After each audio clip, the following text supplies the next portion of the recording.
Hello everyone. Today I would like to walk you through to the content of one of our comprehensive vendor reports.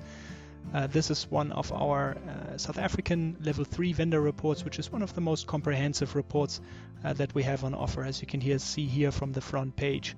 So only two modules are excluded. Those are the financing terms and the bank code modules, which are both modules which are mostly relevant for the credit or data management use case. Rather than focusing on the front page for now, I would like to dive right into the content of the report. We can come back here later to revisit some of the content that we've discussed below and why they appear here on the front page. So the first module that we are going to cover is the company information module.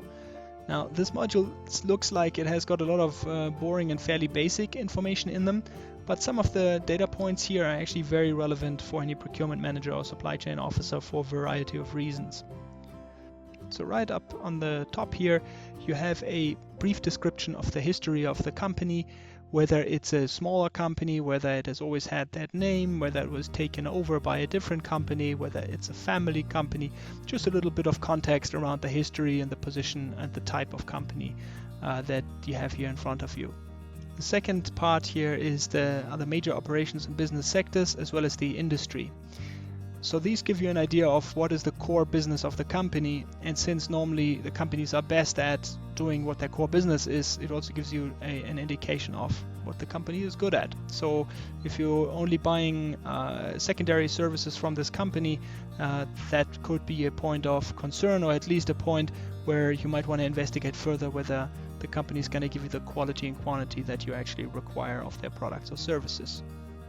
Okay, so in terms of the statutory information, that is information that is mostly geared towards ensuring that you deal with the right entity actually. So that you have the correct legal name, that they didn't just change their name from a prior engagement to get back into your supply chain. That's, for example, why we show the previous names here.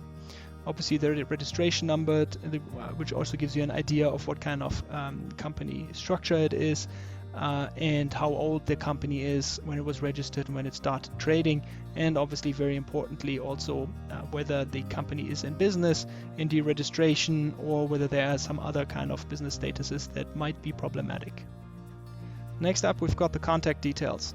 So this is obviously very important to minimize your admin and trying to find your counterparties at your vendors. So you don't have to chase down the telephone numbers, the right people to speak to, especially in Africa.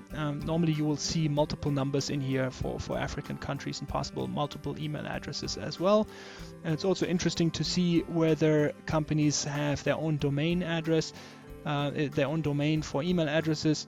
But it's not uncommon in Africa, even for established companies, to use Gmail or Yahoo or any of the generic email addresses.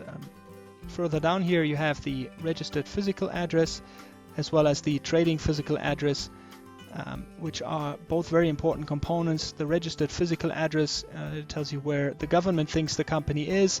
That might be quite useful in order to when you want to serve legal documents, for example, or for example to figure out if this company is registered in some kind of tax haven or where shell companies are typically registered, such as the Cayman Islands or the British Virgin Islands or Panama for that matter.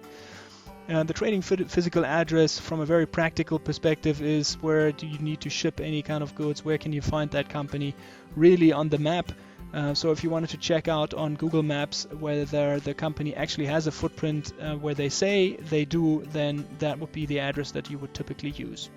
Oftentimes these two addresses will differ, especially in Africa. That can point to a problem, but it doesn't necessarily have to. Next up, we've got the tax information, which again can be quite important from a compliance perspective, so that you make sure that you only deal with tax-paying entities, and also for unique identification purposes that can become very important. Also the ability of your vendors to pay their taxes speaks to how sustainable they are. Some of our clients also look at the auditor information, and some even on the insurance broker information. For the auditor's information, it may be of value to see if these companies deal with one of the big 4 or big 5 or big 6, however which way you look at it, one of the larger auditor companies that may indicate that they have a stronger financial standing because they are able to afford such reputable services. But that said, it's definitely not a knockout criteria.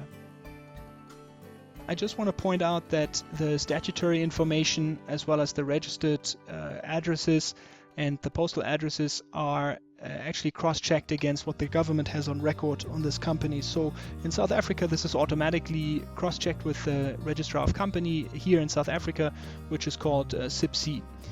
In the rest of Africa, that is a manual exercise where oftentimes somebody will have to get onto a motorcycle to go to the registrar and withdraw those papers, and then afterwards we cross-check it with what the company has provided. And then often very interesting conversations arise out of that when discrepancies are observed.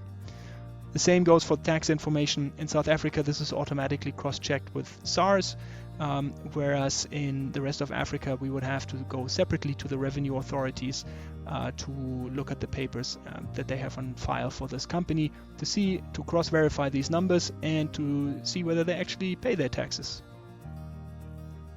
And that then concludes our section on the basic company information.